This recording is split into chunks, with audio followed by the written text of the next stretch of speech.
On October 14, 1912, a man fired a revolver point-blank into Theodore Roosevelt's chest moments before he was about to deliver a campaign speech in Milwaukee, Wisconsin. Roosevelt staggered, blood spread across his shirt, and the crowd screamed in panic. And then Roosevelt did something no one expected. He walked onto the stage anyway. He spoke for 90 full minutes with the bullet still lodged in his body, telling the stunned crowd he had just been shot and showing no signs of stopping despite the wound, and holding up his blood-stained manuscript with the bullet hole through it as proof of what had just happened.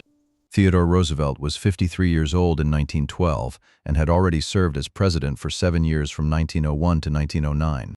He had left office in 1909, handing power to his chosen successor, William Howard Taft, whom he had personally selected. But Taft had disappointed him politically, and Roosevelt wanted the presidency back desperately enough to challenge his own party.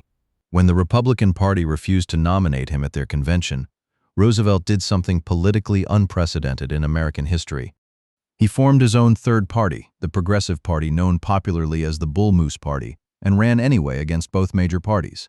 This controversial decision split the Republican vote completely, enraged the party establishment who saw it as betrayal, and made Roosevelt a target for political extremists on all sides who saw him as dangerous. On the evening of October 14th, Roosevelt was in Milwaukee, Wisconsin, preparing to speak at the city auditorium to a packed crowd. He had just left his hotel and climbed into an open car that would take him to the venue through crowded streets. In his breast pocket, he carried a 50-page speech manuscript folded in half and a metal eyeglass case, as he always did. He had absolutely no reason to think those ordinary everyday objects would save his life within minutes. As the car began to move through the crowd, a man stepped out from the onlookers with determined purpose. His name was John Schrank, a saloon keeper from New York, who believed God had personally ordered him to kill Theodore Roosevelt. Schrank raised a revolver and fired at point-blank range directly at Roosevelt's chest from less than 6 feet away. The bullet struck Roosevelt directly in the chest and should have killed him instantly by all medical understanding of the time. But it did not kill him, and the reason why reveals how survival can depend on pure coincidence. But it did not kill him, and the specific reason why reveals how survival in critical moments can depend entirely on pure coincidence and random chance rather than any plan or preparation. Then it hit the metal eyeglass case in his breast pocket, and the impact bent the case significantly and slowed the bullet's velocity. But the bullet kept moving forward, tearing through the 50-page speech manuscript that was folded tight in half. Each page absorbed a fraction of the bullet's energy. 50 pages folded double meant 100 layers of paper total. By the time the bullet reached Roosevelt's skin, it had lost most of its lethal speed and penetrating power. It lodged in his chest muscle approximately 4 inches deep, painful and bleeding significantly, but missing all vital organs. Roosevelt coughed into his hand immediately and saw no blood come up, and he knew from his knowledge that his lung had not been punctured.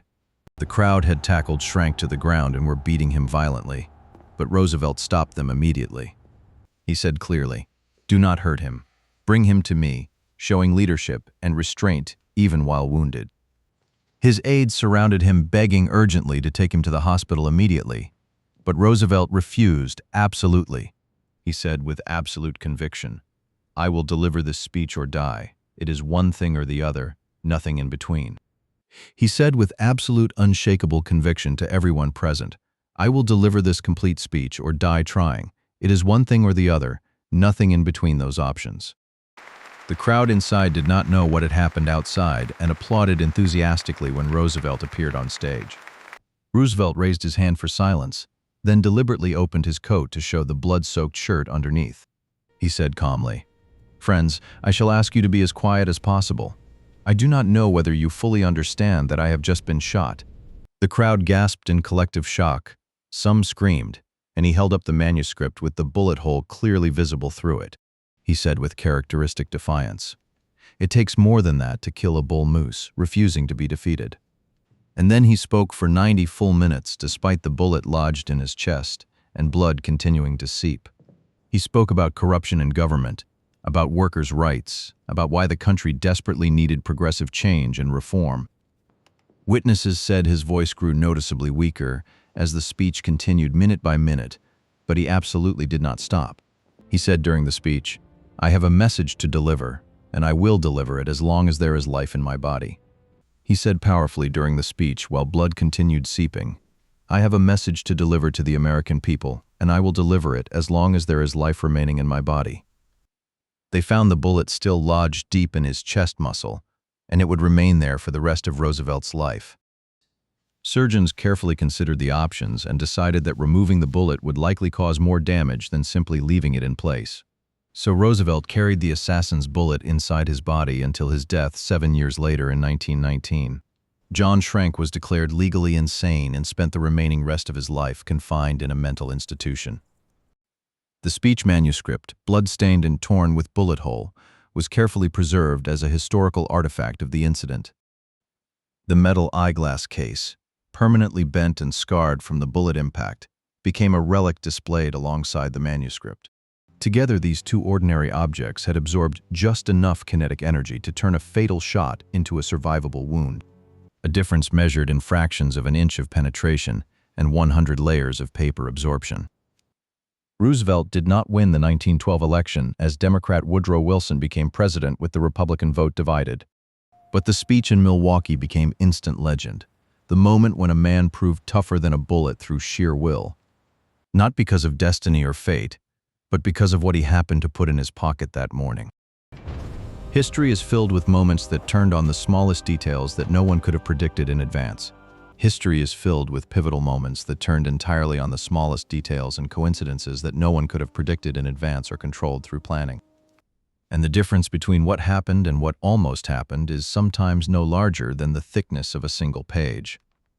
What does it fundamentally mean when survival depends not on fate or destiny, but on pure coincidence and random chance? And what does it mean that we remember these moments as inevitable when they balanced on accidents no one could have predicted or controlled? A 50-page speech manuscript and a metal eyeglass case, two ordinary objects that became the difference between life and death. The Milwaukee auditorium where Roosevelt delivered his greatest speech while a bullet remained lodged in his chest. The bullet hole through 100 layers of paper, each layer absorbing just enough energy to save a life. What changes in history when one morning decision to carry a folded speech and eyeglass case determines whether a president lives or dies?